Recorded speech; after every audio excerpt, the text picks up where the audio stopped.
My name's Parker, and today I'm going to be showing you guys how to make a game lobby in Rec Room.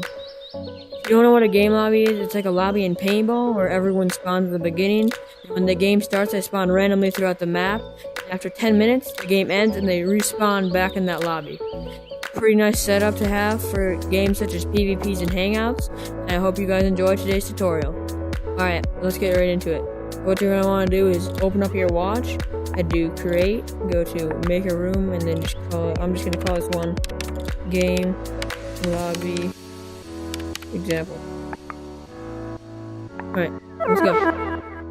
Okay, now that you're in this room, you're going to want to make the area where you want your game to be played, and you want to make the lobby you want your players to spawn in. I'll cut back to the part when I have that done, and I'll see you then. Okay, I'm back now, and I have my area where I want my game to be played, and I have my lobby where I want my players to spawn when they first come to the game. So now what you're going to want to do is open up your maker pen. You can get out a respawn point.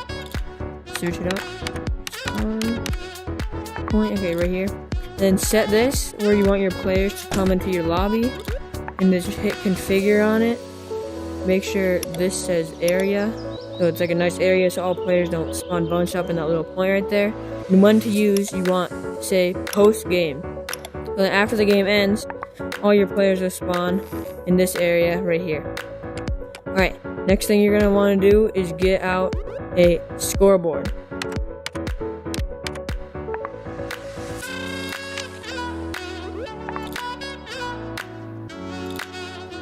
Okay, now that you have your scoreboard placed here and your spawn point, now what you're going to want to do is get out a game chip.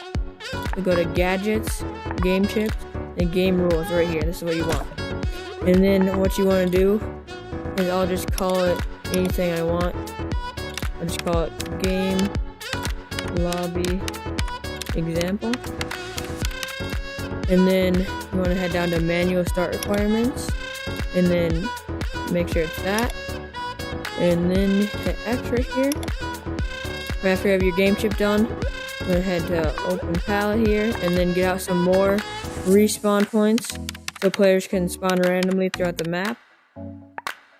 So just get a few of these things and make sure players can just spawn randomly like this. Okay, now that you have all your spawn points, your map, your lobby, your scoreboard, your game chip, and your respawn point for the lobby, now what you want to do is open up your palette, head to gadgets, and now you need to make the timer. So we want to get out a variable chip. Want to get out a variable chip. Want to get out a game state chip. You want to get out a set game state chip, and then we want to get out other chips. Second page right here is the timer chip.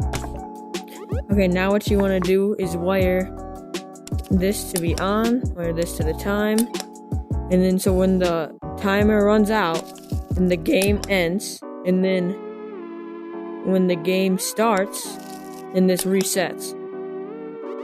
And then configure the variable chip, and make sure the R is 1, and then this measures in tenths of a second, so if I want it to be 10 minutes, I would do 6,000. But for this example, I only want it to wait 1 minute, so I'll just set to 600. Alright, here we go. Now, if I did everything right, here, let me start it. Now I should spawn randomly throughout the map, and then after a minute, the game ends, and then I'll come back here.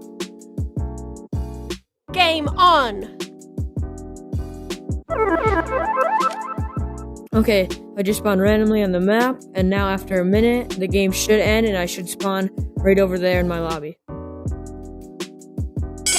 over! Alright, there we go. When the game ended, I should spawn right back there. Alright, and there we go. That worked. Now, to recap how we learned to make a game lobby in Rec Room. First of all, we set up a lobby in the area where we wanted our game to be played. And then next, we set up a spawn point and a scoreboard in the lobby. Then we made a game chip. And then we set up the respawn points throughout the map. And then finally, we made the timer and tested the room to see if everything worked okay. That's all for today's tutorial, and I hope you guys enjoy. See you in the next one.